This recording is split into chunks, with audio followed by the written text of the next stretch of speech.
നമസ്കാരം.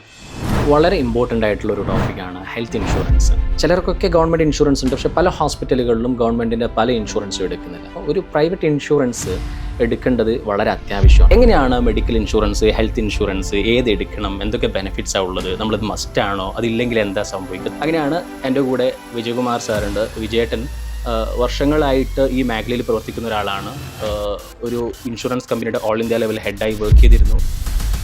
അത് കാരണം തന്നെയാണ് ഡോക്ടർ പറഞ്ഞത് ശരിയാണ്. ദാറ്റ് ഓൾമോസ്റ്റ് 70% ഹോസ്പിറ്റലൈസ്ഡ് പേഷ്യൻറ്റിന് ഒരു ഹെൽത്ത് ഇൻഷുറൻസ് പോളിസി ഇന്ത്യയിലില്ല. 2047 എല്ലാവർക്കും ഒരു ഇൻഷുറൻസ്, എല്ലാ ഇന്ത്യ പൗരനും ഒരു ഇൻഷുറൻസ് വേണമെന്നുള്ളതാണ്. ഇൻഷുറൻസ് ഫോർ ഓൾ ബൈ 2047 എന്നുള്ളതാണ്. വളരെ 1000-ൽ ഒരാൾക്ക് ഈ ടോപ്പപ്പിൻ്റെ യൂസ് വരുള്ളൂ. അത് കാരണം ഓൾവേസ് ടോപ്പപ്പ് പ്രീമിയം വളരെ കുറവാണ്.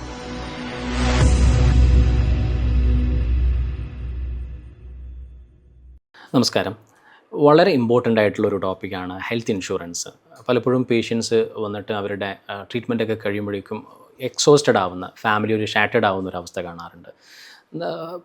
ഇപ്പോൾ ട്രീറ്റ്മെൻറ്റിൻ്റെ കോസ്റ്റ്, ക്യാൻസറിൻ്റെ സർജറിക്ക് കഴിയുമ്പോൾ ചെറിയ സർജറി ആണെങ്കിൽ പോലും നല്ലൊരു എമൗണ്ട് കോസ്റ്റ് വരുന്നുണ്ട്. ചിലർക്കൊക്കെ ഗവൺമെൻറ് ഇൻഷുറൻസ് ഉണ്ട്, പക്ഷേ പല ഹോസ്പിറ്റലുകളിലും ഗവൺമെൻറ്റിൻ്റെ പല ഇൻഷുറൻസും എടുക്കുന്നില്ല. അപ്പോൾ ഒരു പ്രൈവറ്റ് ഇൻഷുറൻസ് എടുക്കേണ്ടത് വളരെ അത്യാവശ്യമാണ്. ഗവൺമെൻറ്റിന് എല്ലാ ആളുകൾക്കും വലിയൊരു പോളിസിയുടെ ഇൻഷുറൻസ് കൊടുക്കൽ it's not at all possible. But government ചെയ്യുന്നുണ്ട്. ഇൻഷുറൻസ് എടുക്കുന്ന എമൗണ്ടിന് ടാക്സ് ഡിഡക്ഷനൊക്കെ കൊടുക്കുന്നുണ്ട്. അങ്ങനെ ഒരുപാട് ഹെൽപ്പ് ഗവൺമെൻറ് ചെയ്യുന്നുണ്ട്. അപ്പോൾ ബാക്കി ഒരു ഇൻഷുറൻസ് എടുത്ത് വെക്കുക എന്നുള്ളത് നമ്മുടെ ഒരു ഉത്തരവാദിത്തമാണ്. പലപ്പോഴും കണ്ടിട്ടുണ്ട്, ഞാൻ പോലും ഇൻഷുറൻസ് എടുത്തത് എൻ്റെ പേഷ്യൻസിന് വരുന്ന ബില്ല് കണ്ടിട്ടാണ്. നമുക്ക് യൂഷ്വലി അത് അഫോർഡ് ചെയ്യാൻ പറ്റില്ല. അപ്പോൾ ഹെൽത്ത് ഇൻഷുറൻസ് എടുക്കുമ്പോൾ പക്ഷേ ഒരുപാട് കാര്യങ്ങൾ ശ്രദ്ധിക്കാനുണ്ട്. ഒരുപാട് അവൈലബിൾ ഇൻഷുറൻസ് മാർക്കറ്റിലുണ്ട്. അത് പല കമ്പനികളുടെ പല ടൈപ്പുണ്ട്. അതിൽ ഏത് എടുക്കണം, അതിൽ നമ്മളെപ്പോഴും നോക്കുക അതിൻ്റെ പ്രീമിയം മാത്രമാണ്. അപ്പം അതായത് ഓരോ ഇയർലി നമ്മൾ അടക്കുന്ന എമൗണ്ട് പ്രീമിയം, നമ്മൾ ടോട്ടൽ കിട്ടുന്ന ബെനിഫിറ്റാണ് നമ്മുടെ സം അഷ്യൂർഡ്, എത്ര എമൗണ്ടിൻ്റെ പോളിസി ആണെന്നുള്ളത്. അപ്പം എത്ര എമൗണ്ടിൻ്റെ പോളിസി എടുക്കണം, അതിലെന്തൊക്കെ കാര്യങ്ങൾ ശ്രദ്ധിക്കണം, പല ട്രാപ്പും ഉണ്ട്. പലപ്പോഴും ഉണ്ടാകുന്നൊരു വിഷയം, ഇൻഷുറൻസ് എടുത്ത ആൾ, ഈവൻ 50 lakhs ഇൻഷുറൻസ് വരെ എടുത്ത ആൾ ജസ്റ്റ് 5 lakhs 6 lakhs ട്രീറ്റ്മെൻറ്റ് കഴിഞ്ഞാൽ പോലും അത് മുഴുവൻ ഇൻഷുറൻസ് കമ്പനി കൊടുക്കാത്ത അവസ്ഥ വരാറുണ്ട്. പലപ്പോഴും നമ്മളതിൽ ട്രാപ്ഡ് ആവാണ്. ഫൈനലി ഇൻഷുറൻസ് കമ്പനി കാണിക്കും ഇന്ന കാര്യങ്ങളൊക്കെ നമ്മൾ ആദ്യം പറഞ്ഞിട്ടുണ്ടായിരുന്നുവല്ലോ, ബട്ട് ആ ഒരു ടേംസ് ആൻഡ് കണ്ടീഷൻസ് ഒന്നും വായിക്കൽ നടക്കുന്ന കാര്യമില്ല. അപ്പോൾ ഇൻഷുറൻസ് എടുക്കുന്നതിൻ്റെ ആവശ്യകതയും അതിൽ എന്തൊക്കെ കാര്യങ്ങൾ ശ്രദ്ധിച്ചിട്ട് വേണം നമ്മൾ ഇൻഷുറൻസ് എടുക്കാൻ എന്നുള്ള ബ്രീഫായിട്ട് ഒരു ഡിസ്കഷൻ, അതാണ് നമ്മൾ ഇന്ന് ഉദ്ദേശിക്കുന്നത്. എൻ്റെ കൂടെ വിജയകുമാർ സാറുണ്ട്. വിജയേട്ടൻ വർഷങ്ങളായിട്ട് ഈ മേഖലയിൽ പ്രവർത്തിക്കുന്ന ഒരാളാണ്. ഒരു ഇൻഷുറൻസ് കമ്പനിയുടെ ഓൾ ഇന്ത്യ ലെവൽ ഹെഡായി വർക്ക് ചെയ്തിരുന്നു. മൾട്ടിപ്പിൾ കമ്പനീസിൽ വർക്ക് ചെയ്തിട്ടുണ്ട് അല്ലേ? ഇപ്പോൾ സ്വന്തമായിട്ടൊരു ഇൻഷുറൻസ് ബ്രോക്കിംഗ് ഏജൻസിയൊക്കെ ഒരു ബ്രോക്കിംഗ് ഇത് നടത്തുന്നുണ്ട്. അതുകൊണ്ട് തന്നെ ഈ ഇൻഷുറൻസ് റിലേറ്റഡ് കാര്യങ്ങൾ എന്നെക്കാൾ കൂടുതൽ ക്ലാരിഫൈ ചെയ്യാൻ വിജയേട്ടന് പറ്റുമായിരിക്കും. അപ്പം അതുകൊണ്ടാണ് ആക്ച്വലി ഞാൻ ഇങ്ങനെ ഒരു ഡിസ്കഷൻ, അതിന് കുറച്ചും കൂടി ഒതൻറ്റിക് ആവണമെങ്കിൽ, ആളുകൾക്ക് അതിലെ കാര്യങ്ങൾ കിട്ടണമെങ്കിൽ അതറിയുന്ന ആളുമായിട്ട് സംസാരിക്കണം. ഞാൻ റെഫർ ചെയ്ത് മനസ്സിലാക്കിയെടുത്ത കാര്യങ്ങൾക്ക് ഒരു ഇൻകംപ്ലീറ്റ്നെസ് ഉണ്ടാവും. ഓക്കെ, അപ്പോൾ ഞാൻ മനസ്സിലാക്കുന്നത് definitely health insurance is A business. അത് മൾട്ടിപ്പിൾ ഇൻഷുറൻസ് കമ്പനികൾ നടത്തുന്ന ഒരു ബിസിനസ്സാണ് ഈ ഹെൽത്ത് ഇൻഷുറൻസ്. അപ്പോൾ പേഷ്യൻസിൻ്റെ അടുത്ത് ഞാൻ ഹെൽത്ത് ഇൻഷുറൻസ് എടുക്കണം എന്ന് പറയുമ്പോൾ അവർ പറയുന്നത്, പലപ്പോഴും എൻ്റെ ഫാമിലി മെമ്പേഴ്സിൻ്റെ അടുത്തും ഫ്രണ്ട്സിൻ്റെ അടുത്തും ഞാൻ സംസാരിക്കും ഈ ഇൻഷുറൻസ് എടുക്കുന്നതിൻ്റെ ആവശ്യകത. അല്ല, അതൊക്കെ ഇൻഷുറൻസ് കമ്പനിക്കാർ നമ്മളെ പറ്റിക്കാൻ വേണ്ടി, നമ്മളെ പിഴിയാൻ വേണ്ടിയുള്ള സംഭവങ്ങളാണ്. കുറേ ബെനിഫിറ്റ്സ് പറയും, അതൊന്നും തരില്ല. അപ്പോൾ ഡെഫിനറ്റ്ലി അതൊരു ബിസിനസ്സാണ്, അതിൽ പറ്റിക്കലുണ്ടാവും, ഇല്ലെന്ന് ഞാൻ പറയുന്നില്ല. ബട്ട് അത് നമ്മുടെ നീഡാണ്. നമുക്കൊരു സർജറി കഴിഞ്ഞിട്ട് 3 lakhs 5 lakhs 10 lakhs ബില്ല് വരുമ്പോൾ ഈവൻ വലിയ റിച്ച് ആളുകൾക്ക് പോലും അഫോർഡ് ചെയ്യാൻ പറ്റില്ല. ആ ഒരു മൊമെൻറ്റിൽ ചിലപ്പോൾ അഫോർഡ് ചെയ്യാൻ പറ്റില്ല. അപ്പോൾ ഇതുപോലുള്ള ഇൻഷുറൻസ് കമ്പനിയെ ഡിപ്പെൻഡ് ചെയ്തേ പറ്റുള്ളൂ. അപ്പോൾ ഹെൽത്ത് ഇൻഷുറൻസ് ഒരു മസ്റ്റാണ്. അപ്പോൾ അതിലുള്ള പറ്റിക്കൽ ഒഴിവാക്കാൻ നമ്മൾ പ്രിപ്പയർഡ് ആവണം. പിന്നെ അത് ഗവൺമെൻറ്റിൻ്റെ റെസ്പോൺസിബിലിറ്റിയാണ്. അങ്ങനെ പറ്റിക്കൽ നടക്കുന്നില്ല, ഇൻഷുറൻസ് കമ്പനി ഓഫർ ചെയ്യുന്ന ബെനിഫിറ്റ്സ് കൊടുക്കുന്നു, അതിൽ ലാഭം ഉണ്ടാവും, ലാഭത്തിൽ കൂടുതലൊരു കൊള്ള ലാഭം എടുക്കുന്നില്ല എന്നൊക്കെ ഉറപ്പിക്കേണ്ടത് ഗവൺമെൻറ്റിൻ്റെ റെസ്പോൺസിബിലിറ്റിയാണ്. എനിക്ക് തോന്നുന്നു ഇൻഷുറൻസ് ഓംബുഡ്സ്മാനൊക്കെ അങ്ങനെ ഉണ്ട് എന്നുള്ളത് അല്ലേ? അപ്പം നമുക്കിപ്പോൾ അറിയേണ്ടത്, ജനങ്ങൾക്കിപ്പം ഇതിൽ പേഷ്യൻസിന് അറിയേണ്ടത്, എങ്ങനെയാണ് നമ്മളൊരു ഹെൽത്ത് ഇൻഷുറൻസ് സെലക്ട് ചെയ്യേണ്ടത്? അതൊരു നീഡാണ് അല്ലേ? നമുക്ക് ഡിസ്കസ് ചെയ്യാം. ഡോക്ടർ പറഞ്ഞ പോയിൻറ്റ്സൊക്കെ വളരെ വാലിഡാണ്. ഹെൽത്ത് ഇൻഷുറൻസിനെ കുറിച്ച് ഒരുപാട് മിസ്കൺസെപ്ഷൻസ് ഉണ്ട്. ആൻഡ് ഇന്ത്യയിൽ ഹെൽത്തില്ല, പൊതുവേ ഒരു ഇൻഷുറൻസിൻ്റെ അവെയർനെസ് വളരെ കുറവാണ്. അത് കാരണം തന്നെയാണ് ഡോക്ടർ പറഞ്ഞത് ശരിയാണ്. ദാറ്റ് ഓൾമോസ്റ്റ് 70% ഹോസ്പിറ്റലൈസ്ഡ് പേഷ്യൻറ്റിന് ഒരു ഹെൽത്ത് ഇൻഷുറൻസ് പോളിസി ഇന്ത്യയിലില്ല. അത് മാറ്റാനായിട്ട് ഒരുപാട് കാര്യങ്ങൾ ചെയ്യുന്നുണ്ട്, ഗവൺമെൻറ് ഓഫ് ഇന്ത്യ ചെയ്യുന്നുണ്ട്. In fact Indian government or Indian insurance റെഗുലേറ്ററിൻ്റെ വലിയ ലക്ഷ്യം തന്നെ 2047 എല്ലാവർക്കും ഒരു ഇൻഷുറൻസ്, എല്ലാ ഇന്ത്യ പൗരനും ഒരു ഇൻഷുറൻസ് വേണമെന്നുള്ളതാണ്. ഇൻഷുറൻസ് ഫോർ ഓൾ ബൈ 2047 എന്നുള്ളതാണ്. അതായത് either government insurance or private anything everybody should be insured by 2047 വലിയൊരു ഗോളാണ്. പക്ഷെ അത് വലിയ ബിക്കോസ് ഇന്ത്യയുടെ ഇൻഡിപെൻഡൻസ് കഴിഞ്ഞ് 100 വർഷത്തിനുള്ളിൽ എല്ലാ ഇന്ത്യക്കാരനും ഒരു ഇൻഷുറൻസ് വേണമെന്നുള്ളതാണ്. നമുക്ക് ഒരു സോഷ്യൽ സെക്യൂരിറ്റി സിസ്റ്റം ഇല്ല ഇന്ത്യയിൽ, അല്ലെ? എല്ലാവർക്കും ഗവൺമെന്റ് ഇൻഷുറൻസ് എന്നുള്ള പോളിസി ഒന്നും നടക്കാൻ ഉണ്ട്. അവർ ട്രൈ ചെയ്യുന്നുണ്ട്. ഫോർ എക്സാമ്പിൾ, ലോകത്തെ ഏറ്റവും വലിയ ഹെൽത്ത് ഇൻഷുറൻസ് സ്കീം ഇന്ത്യയിലാണ്. Free health insurance scheme, PMJAY എന്ന് പറഞ്ഞ ഗവൺമെൻറ് ഓഫ് ഇന്ത്യ സ്കീം. കേരളത്തിൽ കാരുണ്യ മെഡിക്കൽ ഇൻഷുറൻസ് എന്നറിയപ്പെടുന്ന സ്കീം ഓൾമോസ്റ്റ് 11 കോടി ഇന്ത്യൻ ജനങ്ങളെ free health insurance up to 5 lakh rupees cover ചെയ്യുന്നുണ്ട്. ഓക്കെ, ബട്ട് അതിനൊരു എലിജിബിലിറ്റി ക്രൈറ്റീരിയ ഉണ്ട്. അത് BPL കുടുംബത്തിന് മാത്രമാണ് എലിജിബിൾ. ഓക്കെ, അപ്പം BPLകാർക്ക്, ഇന്ത്യയിലെ ഏറ്റവും പാവപ്പെട്ട ആൾക്കാർക്ക് government free health insurance up to 5 lakh rupees തരുന്നുണ്ട്. ഒന്ന്, കഴിഞ്ഞ ഒക്ടോബറിൽ ഒരു 3 മാസം മുന്നേ ഈ സ്കീം സീനിയർ സിറ്റിസണിനെ എക്സ്റ്റെൻഡ് ചെയ്തു, ഫ്രീയാ. അത് അവിടെ ഫിനാൻഷ്യൽ ക്രൈറ്റീരിയ നോക്കുന്നില്ല.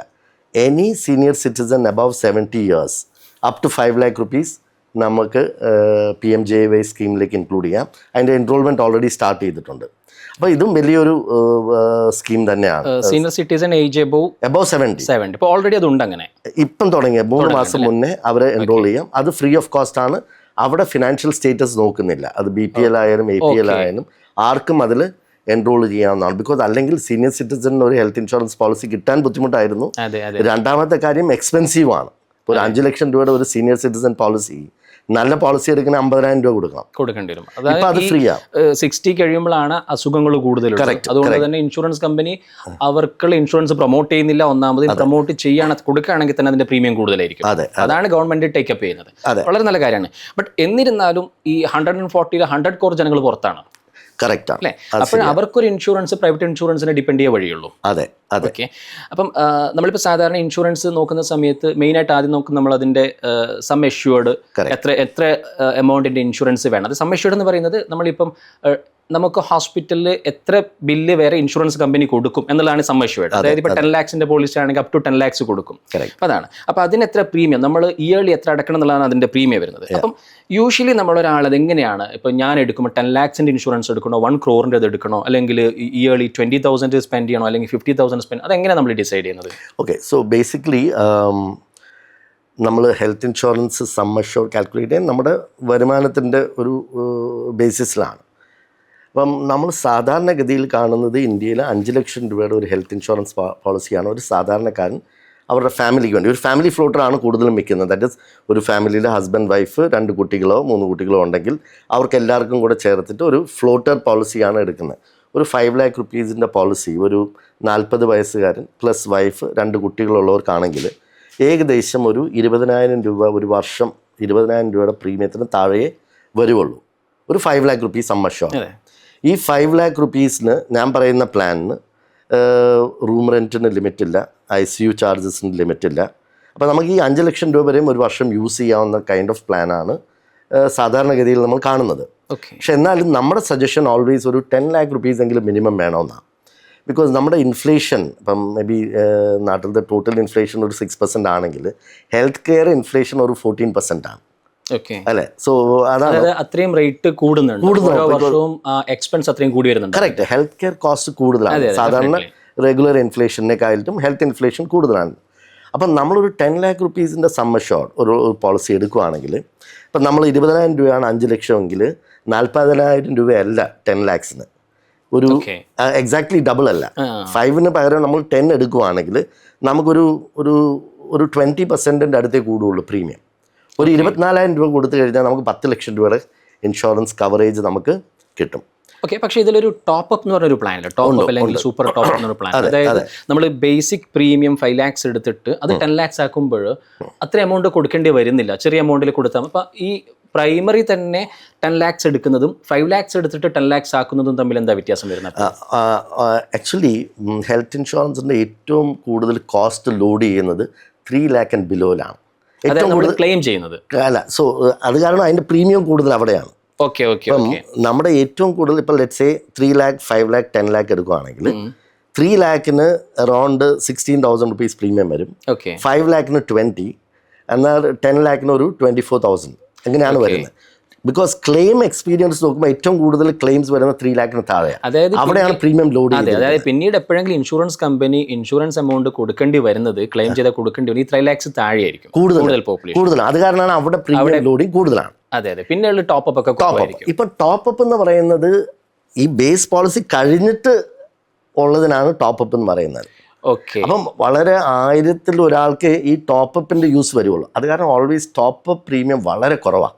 ഓക്കെ, ഇപ്പം 90 ലക്ഷം, ഒരു 10 ലക്ഷം രൂപയുടെ ബേസ് പോളിസി 24,000 രൂപയ്ക്ക് ഞാൻ എടുത്തു. ഓക്കെ, ഒരു ടോപ്പ് അപ്പിന് ഒരു 4,000 രൂപ കൊടുത്തു കഴിഞ്ഞാൽ 90 ലക്ഷം രൂപയും കൂടെ അഡീഷണൽ കിട്ടും നമുക്ക്. Okay, 90 lakhs. അതായത് 24,000 പ്ലസ് 28,000 ആവുന്നുള്ളൂ. 28,000 1 കോടി രൂപയുടെ കവർ കിട്ടും. 28,000. ഇനി ഫസ്റ്റ് തന്നെ ഞാൻ ബേസിക് ക്ലെയിം അല്ലെങ്കിൽ സം അഷ്വേർഡ് 1 crore അല്ലെങ്കിൽ 90 lakhs എടുക്കുമ്പോൾ എത്ര കൊടുക്കേണ്ടി വരും? അത് കൂടുതലാണ്. അപ്പൊ ഇത് രണ്ടും തമ്മിൽ എങ്ങനെ ചോയ്സ് വരുന്നത്? അപ്പം ഇത് ബേസിക്കലി നമ്മൾ ടോപ്പ് അപ്പ് എപ്പോഴാണ് യൂസ് ചെയ്യുന്നത് വെച്ചാൽ ബേസ് പോളിസി കഴിഞ്ഞിട്ടാണ് നമ്മുടെ ടോപ്പ് അപ്പ് പ്ലാൻ വരുന്നത്. ഓക്കെ, മറ്റതാണെങ്കിൽ അങ്ങനെയല്ല. ഇത് കഴിയേണ്ട കാര്യമല്ല. എനിക്ക് 10 കഴിഞ്ഞു 11, 12 എന്തായാലും നമ്മുടെ ബേസ് പ്ലാൻ കവർ ചെയ്യാം. അവിടെയാണ് ഈ മറ്റേ ഈ ഡിഡക്റ്റബിൾ എമൗണ്ട് ഒരു ഇമ്പോർട്ടൻസ് വരുന്നത് അല്ലേ? നമ്മൾ ഈ ബേസിക് സം അഷ്വേർഡ് കഴിഞ്ഞിട്ട് ഫോർ എക്സാമ്പിൾ ഞാൻ മനസ്സിലാക്കിയത് ഈ 10 lakhs ബേസിക് സം അഷ്വേർഡ് നമ്മൾ എടുത്തു. അപ്പോൾ 10 lakhs നമ്മൾ യൂസ് ചെയ്തു. അപ്പോൾ ടോപ്പ് അപ്പ് ചെയ്തൊരു 30 lakhs വിചാരിക്കാം. അപ്പോൾ അതിൽ ചിലപ്പോൾ അവർ ഡിഡക്റ്റബിൾ എമൗണ്ട് 20 lakhs എന്ന് പറഞ്ഞു കഴിഞ്ഞാൽ ഈ 10 കഴിഞ്ഞിട്ട് 20 മേലെ പോയി കഴിഞ്ഞാലേ നമുക്ക് ഈ ടോപ്പ് അപ്പ് കിട്ടുള്ളൂ. അല്ല. ടോപ്പ് അപ്പ് നമ്മുടെ ബേസ് നമ്മൾ എത്രയാണോ ഡിഡക്റ്റബിൾ എടുത്തിരിക്കുന്നത്, ഞാനൊരു 90 lakhs ടോപ്പ് അപ്പ് എടുക്കുകയാണെങ്കിൽ 10 ലക്ഷം രൂപ വരെ ഞാൻ സ്പെൻഡ് ചെയ്യണം. ഓക്കെ, ബാക്കി 90 ലക്ഷം രൂപയുടെ കവർ മാത്രമേ ടോപ്പ് അപ്പിൽ നിന്ന് കിട്ടുള്ളൂ. Okay, so top up is basically ഞാൻ കൊടുക്കാൻ തയ്യാറായിട്ടുള്ള എമൗണ്ട് കഴിഞ്ഞിട്ടുള്ളതാണ് ടോപ്പ് അപ്പ്. അത് അപ്പോഴും നമ്മൾ ഒരു എമൗണ്ട് കൊടുക്കേണ്ടി വരും. അതായത് അല്ല, എനിക്ക് ഇൻഷുറൻസ് പോളിസി ഇല്ലയെന്ന് വെച്ചോ. സാറിന് ഡോക്ടറിന് ഒരു ഇൻഷുറൻസ് പോളിസി ഇല്ല. ഡോക്ടർ ഒരു 90 ലക്ഷം രൂപയുടെ ടോപ്പ് അപ്പ് എടുത്തു. ഓക്കെ, എന്ന് വെച്ചാൽ 10 ലക്ഷം രൂപ കയ്യിൽ നിന്ന് മുടക്കണം. അതല്ല, നമുക്ക് ബേസിക് സം അഷ്വേർഡ് ഇല്ലാണ്ട് നമുക്ക് ടോപ്പ് അപ്പ് മാത്രമായിട്ട് ചെയ്യാം. എടുക്കാം. അങ്ങനെ പ്ലാൻ ഉണ്ട്. അങ്ങനെയുണ്ട്. ഓക്കെ, ദാറ്റ് ഇസ് ഞാൻ കമ്പനിയുടെ ഒക്കെ കാണിക്കേണ്ട തെളിവ് ഇത്രയേ ഉള്ളൂ. ഞാൻ 10 ലക്ഷം രൂപ സ്പെൻഡ് ചെയ്ത് കഴിഞ്ഞു. ഓക്കെ, എനിക്ക് ഇനി 90 ലക്ഷം രൂപയുടെ ദാറ്റ് 11 lakhs സത്യത്തിൽ എപ്പോഴും നഷ്ടമായിരിക്കും. കാരണം നമ്മൾ നേരത്തെ പറഞ്ഞ കണക്കനുസരിച്ച് തന്നെ 3 lakhs താഴെയാണ് എപ്പോഴും വരാം. ഓൾമോസ്റ്റ് 99% 10 lakhs താഴെയാണ് വരാം. ഒരു 90% 10 lakhs താഴെ വരുള്ളൂ. അത് ഞാൻ പേ ചെയ്യാം. അത് കഴിഞ്ഞ് വരികയാണെങ്കിൽ ഇൻഷുറൻസ് കമ്പനി നോക്കിയാൽ മതി എന്നുള്ളത് I don't think is A good. അത് രണ്ട് കാര്യങ്ങളിൽ അത് യൂസ് ചെയ്യും. എനിക്ക് ഓൾറെഡി ഒരു ബേസ് പ്ലാൻ ഉണ്ട്. അതെ, ബേസ് പ്ലാൻ ഉള്ള ആൾക്കാണ് ടോപ്പ് അപ്പ്. രണ്ടാമത്തെ കാര്യമുണ്ട്, ഞാൻ ഒരു കമ്പനിയിൽ വർക്ക് ചെയ്യുക. ഞാൻ ഒരു മൾട്ടിനാഷണൽ കമ്പനിയിൽ, സാധാരണ ഒരു കമ്പനിയിൽ വർക്ക് ചെയ്യുക. എന്റെ കമ്പനി 5 ലക്ഷം രൂപ തരുന്നുണ്ട്. അപ്പൊ ഞാൻ ടോപ്പ് അപ്പ് മാത്രമേ എടുത്തുള്ളൂ. അതായത് ഞാൻ എടുത്ത പ്ലാൻ അല്ലെങ്കിൽ പോലും എന്നെ കവർ ചെയ്യുന്ന ഒരു പ്ലാൻ അവിടെ ഉണ്ടാവണം. either ഞാൻ എടുത്തത്, അല്ലെങ്കിൽ എന്റെ ഫാമിലി എടുത്തത്, അല്ലെങ്കിൽ എന്റെ കോർപ്പറേറ്റ് ഇൻഷുറൻസ്, അതായത് കമ്പനി തരുന്ന ഇൻഷുറൻസ്, എന്തെങ്കിലും ഒന്ന് അവിടെ വേണം. അല്ലാതെ ആ ഒരു ടോപ്പ് അപ്പ് മാത്രം പോകുന്നത് അഡ്വൈസബിൾ എടുക്കാറില്ല. അതെ. അപ്പൊ നമ്മൾ ഈ 10 lakhs ബേസ് എടുത്താലും ടോപ്പ് അപ്പും 10 lakhs തമ്മിൽ ഒരു ഡിഡക്റ്റബിൾ എമൗണ്ട് വരുന്നുണ്ടോ? അതായത് 10 കഴിഞ്ഞ് ഉടനെ തന്നെ ടോപ്പ് അപ്പിലേക്ക് പോകാനുള്ള ഓപ്ഷൻ അവിടെ ഡിഡക്റ്റബിൾ ഇല്ല. അങ്ങനെ വിഷയം വരുന്നില്ല. അതെ. പക്ഷെ നമ്മളിപ്പം ഇപ്പം ഞാൻ ഫോർ എക്സാമ്പിൾ സ്റ്റാർ ഹെൽത്തിൻ്റെ ആണ് 10 ലക്ഷം രൂപ എടുത്തിരിക്കുന്നത്. ഞാൻ നിവാബുപ്പരയാണ് 90 ലക്ഷം രൂപയുടെ ടോപ്പ് അപ്പ് എടുത്തിരുന്നെങ്കിൽ ഞാൻ ഈ 10 ലക്ഷം രൂപയുടെ ക്ലെയിം സെറ്റിൽ ചെയ്ത് കഴിഞ്ഞിട്ടേ ഈ 90 ലക്ഷം രൂപയുടെ പുതിയ ക്ലെയിം പ്രോസസ് ഓപ്പൺ ചെയ്യുള്ളൂ. എനിക്ക് തോന്നുന്നു പറ്റാവുന്നത് രണ്ടും സെയിം കമ്പനിയാണ്. ഫോർമാലിറ്റീസ് ഒന്ന് കുറയും അറ്റ്ലീസ്റ്റ്. പിന്നെ ഇതിൽ ഞാനിപ്പോൾ 10 lakhs ഒരു സം അഷ്വേർഡ് എടുത്തൊരു പോളിസി എടുത്തു കഴിഞ്ഞാൽ എനിക്ക് എന്ത് അസുഖത്തിന് വേണ്ടി കിടന്നാൽ ആ 10 lakhs ഒറ്റയടിക്ക് കിട്ടുമോ? അതിൽ ഈ സബ്ലിമിറ്റ് ഒക്കെ വരുന്നത് എന്തിനാ? അത് ഇന്ന അസുഖത്തിന് ഇത്രേ കിട്ടുള്ളൂ. അതായത് ഇപ്പോൾ ഫോർ കാറ്ററാക്റ്റിനാണ് എൻ്റെ ഫാദറിനെ ഞാൻ അഡ്മിറ്റ് ചെയ്യുന്നെങ്കിൽ അതിലിപ്പോൾ 10 lakhs കിട്ടില്ല, അതിൽ 30,000 കിട്ടുള്ളൂ എന്നൊക്കെ ഒരു സബ്ലിമിറ്റ് വരും. ഓരോ അസുഖത്തിന് ഒരു സബ്ലിമിറ്റ് വരുന്നുണ്ടല്ലോ. അപ്പം അതിൻ്റെ ലോജിക്ക് എന്താ? അപ്പം അതെങ്ങനെ നമ്മൾ ഓപ്റ്റ് ചെയ്യേണ്ടത്? ഓക്കെ, അപ്പം ബേസിക്സ് ഓഫ് ഹെൽത്ത് ഇൻഷുറൻസ് പറയാം. ഇപ്പോൾ ഹെൽത്ത് ഇൻഷുറൻസ് വിൽപ്പനയിൽ ഇറങ്ങിയിട്ട് ഒരുപാട് വർഷങ്ങളായി. അപ്പോൾ ആദ്യകാലത്തെ ഹെൽത്ത് ഇൻഷുറൻസ് പോളിസിയിൽ 2-3 ലക്ഷം രൂപയുടെ പോളിസികളായിരുന്നു. സാധാരണ ഒരു ഹെൽത്ത് ഇൻഷുറൻസ് പോളിസി എടുക്കുമായിരുന്നു. അന്നത്തെ കാലത്ത് 10 ലക്ഷം രൂപയുടെ 1 കോടിയുടെ ഹെൽത്ത് ഇൻഷുറൻസ് ആരും എടുക്കുന്നില്ലായിരുന്നു. എക്സ്പെൻസ് ഒരു സാധാരണ ഒരു മെഡിക്ലെയിം 1 ലക്ഷം രൂപ, 2 ലക്ഷം രൂപ, 3 ലക്ഷം രൂപയുടെ പോളിസിയാണ് നമ്മൾ ഒരു 5 വർഷം മുന്നേ ഉള്ള ഒരു ഹെൽത്ത് ഇൻഷുറൻസ് പോളിസീസ് നോക്കുവാണെങ്കിൽ ആ ഒരു ബേസിക് സം അഷ്വേർഡേ ഉണ്ടായിരുന്നുള്ളൂ. അപ്പം അന്നത്തെ കാലത്തെ പ്ലാൻ ഇത് നമ്മുടെ മൊബൈൽ ഫോൺ പോലെ തന്നെയാണ്. 10 വർഷം മുമ്പേ യൂസ് ചെയ്തിരുന്ന ഫോണിൻ്റെ ഫീച്ചേഴ്സും ബെനിഫിറ്റും അല്ല ഇന്ന് യൂസ് ചെയ്യുന്ന ഫോൺ. അതാണ് ഡിഫറൻസ്. അപ്പോൾ അന്നത്തെ കാലത്തെ ഹെൽത്ത് ഇൻഷുറൻസ് പോളിസി, ലെറ്റ്സ് ഞാനൊരു 3 ലക്ഷം രൂപയുടെ പോളിസിയാണ് ഉണ്ടെങ്കിൽ എൻ്റെ റൂം റെൻറ്റ് ലിമിറ്റ് എന്ന് പറഞ്ഞാൽ 1%. ദറ്റ് ഇസ് 3 ലക്ഷം രൂപയുടെ പോളിസിക്ക് 3000 രൂപയാണ് നമ്മുടെ ലിമിറ്റ്. ICU ആണെങ്കിൽ 2%. 3 ലക്ഷം രൂപയുടെ പോളിസിക്ക് 6000 രൂപയുടെ ആണ് ലിമിറ്റ്. ബാക്കിയുള്ളത് നമ്മൾ കയ്യിൽ നിന്ന് പൈസ കൊടുക്കണം. അതുപോലെ സബ് ലിമിറ്റ്സ് ഉണ്ടായിരുന്നു. റൂം റെൻറ്റിന് ലിമിറ്റ്സ് ഉണ്ട്. ഇത് പറഞ്ഞ കാറ്ററാക്റ്റിനാണ് ഇത്ര രൂപ, പിന്നെ നീ റീപ്ലേസ്മെൻ്റ് ആണെങ്കിൽ ഇത്ര രൂപ എന്ന് പറഞ്ഞിട്ടുള്ള ഒരു സബ് ലിമിറ്റ്സ് ഉള്ള പ്ലാൻസ് ഉണ്ടായിരുന്നു. പഴയ പ്ലാൻസ് എല്ലാം അങ്ങനത്തെയാണ്. പക്ഷേ ഇപ്പോഴത്തെ മോഡേൺ ആയിട്ടുള്ള പ്ലാൻസ്, പുതിയ കമ്പനീസ്, അതുപോലെ പഴയ കമ്പനീസ് തന്നെ മോഡേണൈസ് ചെയ്തിട്ടുണ്ട്. പ്ലാൻസ് എല്ലാം തന്നെ സബ് ലിമിറ്റ്സ് ഒന്നുമില്ല. ഇപ്പോൾ ഇല്ല, പുതിയ പ്ലാൻസിൽ സബ് ലിമിറ്റ്സ് ഇല്ല. അറ്റ്ലീസ്റ്റ് നമ്മളത് എടുക്കുമ്പോൾ സബ് ലിമിറ്റ്സ് ഇല്ലാന്ന് ഉറപ്പാക്കണം. നമ്മൾ എടുക്കേണ്ട ഹെൽത്ത് ഇൻഷുറൻസ് പ്ലാൻ എടുക്കുമ്പോൾ ശ്രദ്ധിക്കേണ്ടത് പ്രീമിയം അല്ല. ഓക്കെ, നമ്മൾ ശ്രദ്ധിക്കേണ്ടത്, എനിക്ക് പ്രീമിയം വേണേൽ കുറയ്ക്കാം, സബ് ലിമിറ്റ്സ് ഇട്ടിട്ട് ഒരു 5000 രൂപ 2000 രൂപ വേണമെങ്കിൽ പ്രീമിയം കുറയ്ക്കാം. അതുപോലെ കോ പേയ്മെൻറ്റ്, ഞാൻ പറയാം 5 ലക്ഷം രൂപയുടെ പ്ലാൻ എടുത്തു, എന്നാൽ നിങ്ങൾ ഈ ഹോസ്പിറ്റലിൽ 20% നിങ്ങൾ അടയ്ക്കണം. ബില്ല് വരുമ്പോൾ 20% നമ്മൾ അടയ്ക്കണം. അതൊരു ഡെഫിനറ്റ്ലി വേറൊരു കാര്യം കാര്യമായി ഡിസ്കസ് ചെയ്യേണ്ട ഒരു സംഭവമാണ്. സബ് ലിമിറ്റ് ഒന്ന് കംപ്ലീറ്റ്. സബ് ലിമിറ്റ്സ് ഉള്ളത് നമ്മുടെ റൂം റെൻറ്റ്സിന് സബ് ലിമിറ്റ്സ് ഉണ്ട്. അതുപോലെ ഡിസീസ് സ്പെസിഫിക് എയിൽമെന്റ്സിന് സബ് ലിമിറ്റ്സ് ഉണ്ടായിരുന്നു നേരത്തെ. ഇപ്പം വരുന്ന പ്ലാൻസിന് അങ്ങനെയൊന്നുമില്ല. പഴയ പ്ലാൻ ആണെങ്കിൽ കസ്റ്റമറിന് മൈഗ്രേറ്റ് ചെയ്യാം, അല്ലെങ്കിൽ പോർട്ട് ചെയ്യാനുള്ള ഓപ്ഷൻസ് ഉണ്ട്. ഇപ്പം ഗവൺമെന്റ് തരുന്നുണ്ട്. ലിമിറ്റിന്റെ പ്രശ്നം അപ്പോൾ വരുന്നില്ല. മോസ്റ്റ് ഓഫ് ദ കമ്പനിക്ക് ഇപ്പോൾ സബ് ലിമിറ്റ് ഇല്ലാത്ത പ്ലാൻസ്. അതുപോലെ ഈ റൂം റെന്റ് ക്യാപ്പിന് ഒരു വിഷയമുണ്ട്. അപ്പം ആദ്യമൊക്കെ ഇൻഷുറൻസ് ഏജന്റ് എൻ്റെ അടുത്ത് സംസാരിക്കാൻ വന്നപ്പോൾ ഈ റൂം റെന്റ് നമ്മളിപ്പം ഒരു 8000 റൂമിന് മേലെ ഒന്നും കിടക്കാൻ പോകുന്നില്ല, അത്രയും ലക്ഷമൊന്നും എനിക്ക് വേണ്ട. ഇനി അഥവാ എന്തെങ്കിലും ആവശ്യത്താൽ നീ 10,000 അല്ലെങ്കിൽ 12,000 റൂമിൽ കിടന്നാൽ ഇപ്പോൾ ഒരു 5 ദിവസം ആണെങ്കിൽ 5 × 2 10,000 രൂപ എക്സ്ട്രാ കൊടുക്കുന്നല്ലേ. 5 ലക്ഷം രൂപ ബില്ല് ഇൻഷുറൻസ് കൊടുത്തൊരു 10,000 കൊടുക്കുന്നത് കുഴപ്പമില്ല എന്ന് നമ്മൾ ചിന്തിച്ചത്. പിന്നെയാണ് മനസ്സിലായത് അങ്ങനെയല്ല. അപ്പം എത്ര അതായത് റൂം റെന്റ് 8 ആണ്, 10,000 ആണ് റൂം റെന്റ് വന്നതെങ്കിൽ, ക്യാപ്പ് 8 ആയിരുന്നെങ്കിൽ 2,000, അതായത് 20%. അപ്പൊ 20% of the whole bill reject ചെയ്യും, നമ്മൾ കൊടുക്കേണ്ടി വരും എന്നുള്ള വരുന്നത്. അതായത് 5 lakhs വന്നു കഴിഞ്ഞാൽ 1 lakh ഞാൻ കൊടുക്കേണ്ടി വരും, അല്ലാതെ ഈ 10,000 അല്ല. അപ്പൊ എനിക്ക് തോന്നുന്നു അതൊരു ട്രാപ്പാണ്, ഇൻഷുറൻസ് കമ്പനി വെച്ചിട്ട് ഒരു ട്രാപ്പാണെന്ന് തോന്നുന്നു. അത് അങ്ങനെയല്ല, അത് അവിടെയാണ് ഹോസ്പിറ്റൽസിന്റെ ഇത്. ഹോസ്പിറ്റൽസിന്റെ building is proportional to the room you are staying. അപ്പോൾ ഒരു സാധാരണ കോമൺ റൂമിലാണ് താമസിക്കുന്നെങ്കിൽ അതേ ട്രീറ്റ്മെന്റ് ആയിരിക്കും, അതേ ഡോക്ടർ, അതേ നഴ്സായിരിക്കും വരുന്നത്. പക്ഷേ അവരുടെ ബില്ലും കമ്പയർ ടു ഒരു സ്വീറ്റ് റൂമിൽ താമസിക്കുന്ന ഒരു പേഷ്യന്റ് ബില്ലും ഡിഫറെന്റ് ആണ്. സെയിം ട്രീറ്റ്മെന്റ് ആയിരിക്കാം, പക്ഷെ അതിന്റെ നഴ്സിംഗ് ചാർജ്, അതുപോലെ related charges, room rent higher ആണെങ്കിൽ all treatment charges also related to that. അത് കാരണം അതും ഹയർ ആണ്. അത് കാരണമാണ് കസ്റ്റമർ ആ റൂം റെന്റിന് ഞാൻ 2% ഇല്ല 10% കൂടുതൽ കൊടുത്തു എന്നല്ലതല്ല, ഓവറോൾ ട്രീറ്റ്മെന്റിന് ഈ വിൽ പേ മോർ ബിക്കോസ് ഈ staying in higher deluxe room.